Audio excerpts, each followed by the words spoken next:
મિત્રો good morning, જય માતાજી. તો આજ પાછો ફરી એક નવો વ્લોગ લઈને આવી ગયો છું. અત્યારમાં 7 વાગે છે. હજી ગાડી ભરીને આપણે હવે નીકળી ગયા છે. કેમ કે ઠંડીની સિઝન આલે છે, અમારે વહેલું જ ઉઠવું પડે છે.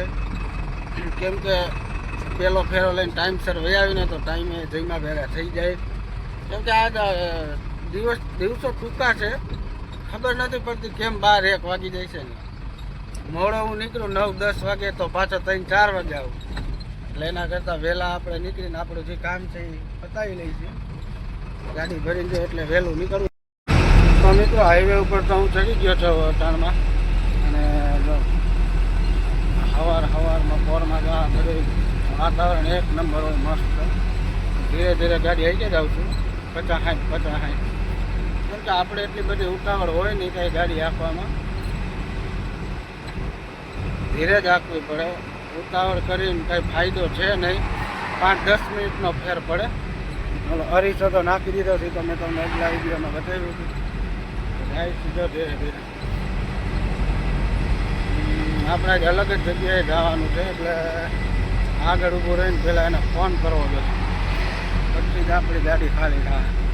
જ્યાં ઓવરબ્રિજ છે જંક્શનનું, ઓલું જે જંક્શન છે. મિત્રો આપણને રોંગ સાઈડમાં ગાડી લેવડાવી હતી, ત્યાંથી પછી આ શેરીમાં જવાનું કીધું છે. લાઇટ તો એકવાર હું હાલી ગયો હતો. હવે સુરત દાદા ઉગી ગયા હતા. સવારમાં આ બધું વાવેતર હોય તો મસ્ત દેખાય. એટલે અહીંથી તો હું હાલી ગયો હતો આ ગલીમાંથી. આ ડાયરેક્ટ સિટીની અંદર જાય, જેતપુર ત્યાં નીકળે. એટલે હવે અંદરથી જવાનું છે કઈ બાજુ લઈ જાય. અત્યારે વાગ્યા છે બપોરના 12. હવે આપણે ગાડી ભરીને જાય છે. કેમ કે આજે મારે લેટ થઈ ગયું આ ટાયરની હિસાબે. આપણે ગાડીમાં 2 એટલા ટાયર નાખવાના છે, કારણ કે એકમાં પંચર પડ્યું હતું. એટલે સેટ હવે કામ કરી 2 નવા નાખી દે. એટલે બે આપણે આજે નવા નાખવાના ટાયર અત્યારે સારું ને. એટલે પછી મારે ઉપાડી મિત્રો 11 વાગે છે, 3:30, અને હું નીકળી ગયો છું બીજો ફેરો ભરી રિટર્ન. કેમ કે આ 3 ફેરા કરવાના છે, એટલે નાઇટ કરવાની છે. એટલે મોડું તો થાય, 2 રાઈટના વાગી જાય. અને કેરબા કેમિકલના કેરબા પાછળ ગાડીમાં જગ્યા નથી, કીધું આગળ મૂકી દેવાનું. હું તો એકલો જોઈ, પછી એવું હોય મારે કંઈ કોઈને બેહાડવાનો હોય નહીં. તો જોઈ જઈએ કેટલા વાગે આપણે રિટર્ન પાછા થઈશું. કેમ કે આજ કોઈનો ફોન આવ્યો નહોતો. ફોન આવવા મીડા તે કરે 4-5 પાર્ટીના ફોન આવી ગયા.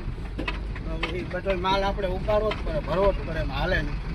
નાઇટ કરી નાખીશું એટલું બીજું બતાવી આગળ કેટલા વાગે છે શું છે. અત્યારે વાગ્યા છે 8, અને હવે હું ગાડી ભરીને નીકળી ગયો છું. કેમ કે હજી મારે એક ફેરો છે, એટલે હમણાં હું જમીન નાઈ ધોઈને પાછો આવે. રાતે તો હું કામે ચડવાનો નથી, કેમ કે રાતે મારે નીંદર કરવા જોઈએ અને નાઇટ ખેંચવાની છે. બતાવતો જઈશ વિડીયોમાં કેટલા વાગે હું પાછો રિટર્ન થાઉં છું ઘરે. જોઈ છે હાલો કેટલા વાગે થાય છે. અટાણે તો હું જાઉં છું ગાડી ભરી, અહીંયા જાય પછી સવારે ખાલી થઈ જાય, પછી ત્યાંથી ભરાય ને પાછો હું નીકળી 10-11 વાગ્યા. મામા દાદાના દર્શન કરતા જાય અને વયા જાય. જય મામાદેવ. અત્યારે રાતના વાગે છે 2:30, અને હું ગાડી લઈને હવે જાઉં છું. અને બીજો ફેરો 2:00 વાગે કમ્પ્લીટ થયો છે. કેમ કે આજ મારી તબિયત ખરાબ થઈ ગઈ છે, અને જો આ બાલ ફરી ગરમી એટલી જાઉં છું હવે ઘર બાજુ. દવા તો લીધી, પણ હવે અવાજ બધું બદલી ગયું છે, ફેર પડ્યો નથી. જોઈ છે સવારે કાંઈ તબિયત સારી રહેશે તો કામે આવીશું. રજા બીજો ડ્રાઈવર ગોતવો પડશે. તત્કાલ ચોકડીએ પહોંચ્યો છું. કેમ કે એકલો જાઉં એટલે પછી ધીરે ધીરે આવી જાઉં. નાસ્તો કરવાનું આજ મેં અમે કાંઈ ખાધું નથી મિત્રો, જમીને નથી. કેમ કે તબિયત બગડી છે, એટલે જમવાનું કાંઈ ભાવ્યું નથી. આ સીધો વયો જાય પોરબંદર, દ્વારકા.